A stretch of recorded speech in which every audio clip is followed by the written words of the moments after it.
Hallihallo, willkommen zu meinem dritten Teil von meinen Kinobesuchen. Nach März, nach April folgt dann natürlich jetzt Mai, der Monat, wo auch viele gute Filme rausgekommen sind, die ich jetzt hier auch nochmal präsentiere, rate oder nicht abrate. Deshalb fangen wir dann auch zur ersten Startwoche, ist am 1.5. Royal Corgi erschienen. Wie der Name das schon sagt, geht es um den Corgi, dem Hund namens Rex, dem Liebling der Queen. Dieser findet sich dann auf London Straßen wieder und versucht dann mit aller Macht seinem alten royalen Leben zurückzukehren. Für mich und auch für Tierliebhaber ein lustiger Animationsfilm, eher was für zu Hause, kein Kinogang wert. Deshalb auch von mir hier nur ein. Die darauffolgende Woche, am 9. Mai, habe ich mir dann 2 Filme angeschaut, die da in der Woche gestartet sind. Erstens mit Glam Girls, das Remake von 2 Schurken aus dem Jahr 1988.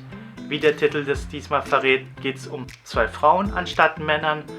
Dabei lehrt Josephine, gespielt von Anne Hathaway, Penny, gespielt von Rebel Wilson, die Kunst des Betruges bei und beide gehen dann gemeinsam Jagd auf die Millionäre.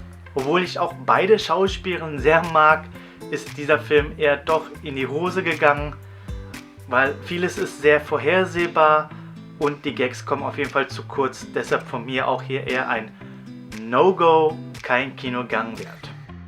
Der zweite Film in dieser Woche ist dann Pokémon Meisterdetektiv Pikachu, der erste Videospiel-Realfilm aus dem Hause Pokémon.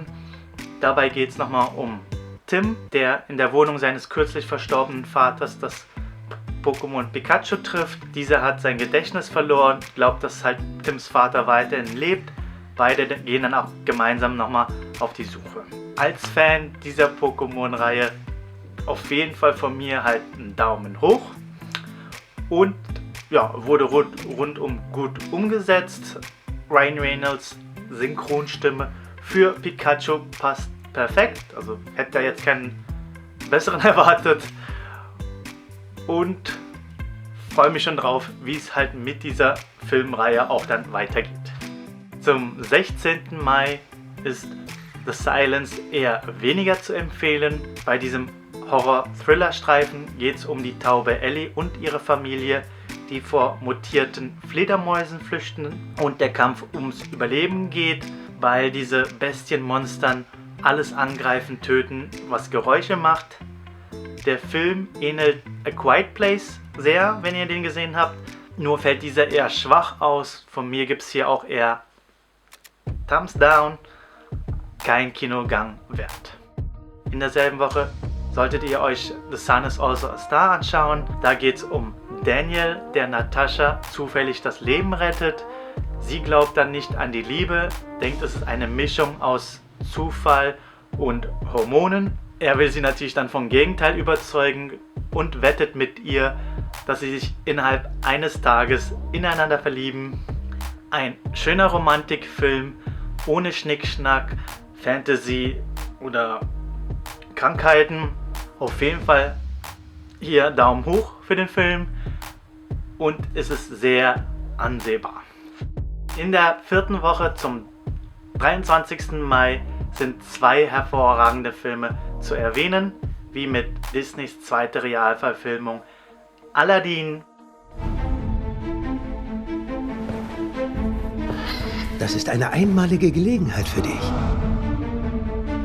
Ich vermag dich reich zu machen. Reich genug, um eine Prinzessin zu beeindrucken. Was muss ich dafür tun? Es gibt eine Wunderhöhle. Bring mir die... Anfangs war ich da jetzt skeptisch gegenüber, wegen Will Smith als blauen Genie, aber es hat funktioniert, hat er auch gut umgesetzt. In wenigen Punkten hat sich auch der Film zum Original verändert. Trotzdem finde ich auch diese Realverfilmung besser als Dumbos Umsetzung zum Anfang des Jahres. Aladdin ist auch einer meiner Lieblingsfilme aus dem Hause Disney. Deshalb gibt es von mir auf jeden Fall hier Daumen hoch. Was ich euch eher rate, ist den Film auf Englisch anzuschauen, weil sich einfach die Songs da sich besser anhören. Vertraust du mir?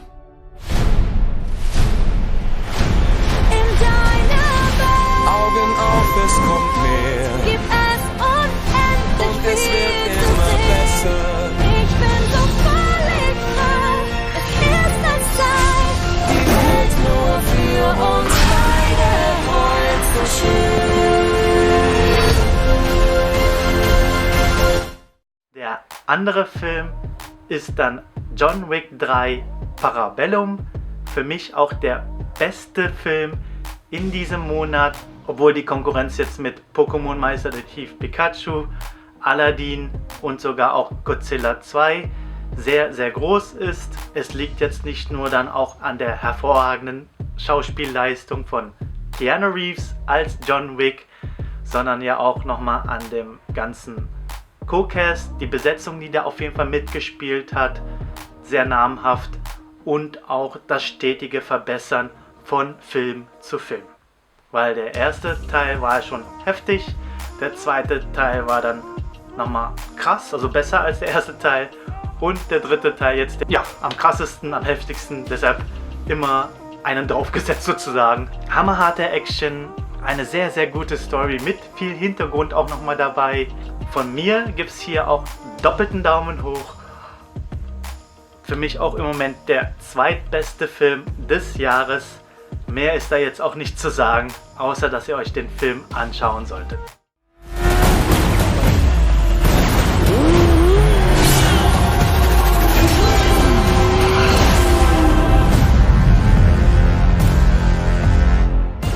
All of this for what? Because of a puppy? Wasn't just a puppy.